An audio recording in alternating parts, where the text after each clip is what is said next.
What you are seeing here is a most peculiar specimen, glistening with the sheen of fresh stomach slime and looking very much like a gnarly, oversized avocado that has seen significantly better days. This one is a freshly harvested Bezoar, recently evicted from a human gut during an emergency surgery where it had been quite contentedly growing for several years. It is a tangled, fibrous, and, let's be honest, remarkably foul-smelling sculpture of our own making. To a modern surgeon, this is just a stubborn clinical roadblock, but to a 16th century king, this wet, hairy lump would have been the most prized treasure in the royal vault. Deep inside the walls of Nelehozevez's castle, there sits a specimen just like this, but instead of being covered in bile, it is protected by a 19th century gilded leather case. In the 1500s, these objects were so highly sought after by the global elite that they were valued at more than 10 times their weight in gold. You might recognize the name from Professor Snape's first potions class in Harry Potter, where he famously describes the Bezoar as a stone taken from the stomach of a goat that will save a person from almost any poison. I'm going to show you how this stone fell from its pedestal as a universal panacea to become a specialized, life-threatening medical mystery that still keeps surgeons on their toes today. We are going to unpack the story of how we went from wearing these as jewelry to using a simple can of Coca-Cola to dissolve them before they cause our internal organs to fail. Now, cast your eyes upon this medical CT scan, a cross-sectional slice of a human torso. To an untrained eye, that large, shadowy mass in the middle looks like a terrifying tumor or perhaps some rogue internal organ. But look closer at that mottled pattern, which looks like tiny bubbles trapped in a gray, calcified sponge. This isn't cancer. It is actually just a very, very old lunch that simply refused to leave. What you are seeing is a Phytobezoar, the most common type of these biological roadblocks. It is essentially a superpowered ball of leftover salad. Our stomachs are marvels of engineering, but they have a mortal enemy, cellulose. This is the tough, stringy fiber found in things like celery, pumpkin, raisins, and leeks that our digestive juices just cannot melt away. Instead of passing through, these fibers get caught in the folds of the stomach, tangling together into a fibrous nest that just keeps growing. At that point, you're not just dealing with a stomachache, you're dealing with a literal rock made of fruit that usually needs a surgeon's intervention to remove before it causes a life-threatening blockage. Look at this truly remarkable and somewhat unsettling specimen, a jet-black 29-centimeter long mass that has quite literally taken the exact shape of the human stomach it once occupied.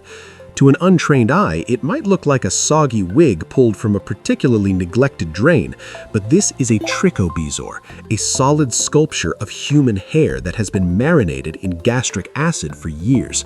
Because hair is incredibly smooth and resilient, it manages to resist the stomach's attempts to push it along, eventually getting caught in the mucosal folds where it gathers more hair and food debris like a growing snowball of filth. Over time, the stomach's acidic environment denatures the hair proteins, turning even the brightest locks into this signature ink-black color and creating a putrid smell as fats and bacteria get trapped inside the gaps. What makes this specific lump truly unique, and honestly a bit of a show-off, is its long, slender extension, which earns it the name Rapunzel Syndrome. Just like the long-haired heroine from the Brothers Grimm fairy tale, this Bezoar sits comfortably in the stomach while growing a long, trailing tail of hair that can reach deep into the small intestine or even the colon. This isn't just a biological fluke, it is almost always the physical result of an underlying mental health struggle, specifically a habit called trichophagia, where an individual compulsively eats their own hair, often as a way to cope with extreme stress or anxiety. While the fairy tale Rapunzel was a story of hope and escape, the medical version is a ticking time bomb. As the hairball grows, it can cause the patient to feel full after just a few bites, lead to massive weight loss, or even cause the intestines to slide into one another like a telescope, a dangerous condition called intussusception. Because the human body simply doesn't have the tools to digest hair, these massive casts cannot be dissolved by medicine or even broken up easily by an endoscope. They usually require a surgeon to physically reach in and evict the hairy squatter before it causes a life-threatening hole in the gut. Behold, a most common and carbonated inhabitant of the modern refrigerator, the simple can of Coca-Cola. While we usually view this as a sugary companion to a burger, to a gastroenterologist, it is a formidable chemical weapon used in a process known as drug lithotripsy.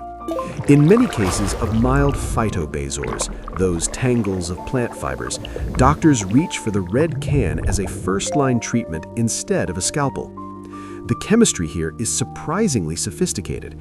The beverage's low pH of 2.6, powered by phosphoric and carbonic acids, mimics the intensity of normal gastric juices to help digest the fiber. But the real secret sauce lies in the bubbles. The carbon dioxide gas penetrates the dense fiber scaffolding of the Bezoar, increasing the surface area so the acid can do its work from the inside out. Additionally, the sodium bicarbonate in the soda acts as a mucolytic, essentially dissolving the glue that holds the mass together. For patients who need to watch their sugar, like those with the very diabetes that often causes these blockages in the first place, doctors can even substitute Diet Coke with similar success. It is a fascinating example of how modern medicine can take a common consumer product and turn it into a non-invasive miracle, proving that sometimes the best tool for the job isn't a complex laser, but a refreshing beverage with a bit of a kick. And so we return to where our journey began, in the quiet, drafty corridors of Nella Hozev's castle, to gaze once more upon this most exquisite 19th century gilded leather case. Inside sits the ghost of a medical legend, a lump of matter that once commanded a price 10 times its weight in gold, and was prized so highly it was set into silver rings for queens like Elizabeth I. Today, the Bezoar has been stripped of its royal titles and its jewels, revealed instead to be a stubborn, often foul-smelling collection of undigested plant fibers, hair, or even wads of toilet paper. We've moved from wearing them as high-fashion amulets to dissolving them with a simple can of soda from the local corner store. This ancient miracle is no longer a treasure for the vault, but a humble reminder that we are not divine beings protected by mystical stones. We are, in fact, just complex and incredibly messy biological systems that every now and then simply get a bit jammed. Whether it is a hairball with a fairy tale tail or a literal rock made of fruit, the Bezoar is nature's way of showing us that even the most magical mysteries often have a very grounded and very stuck explanation.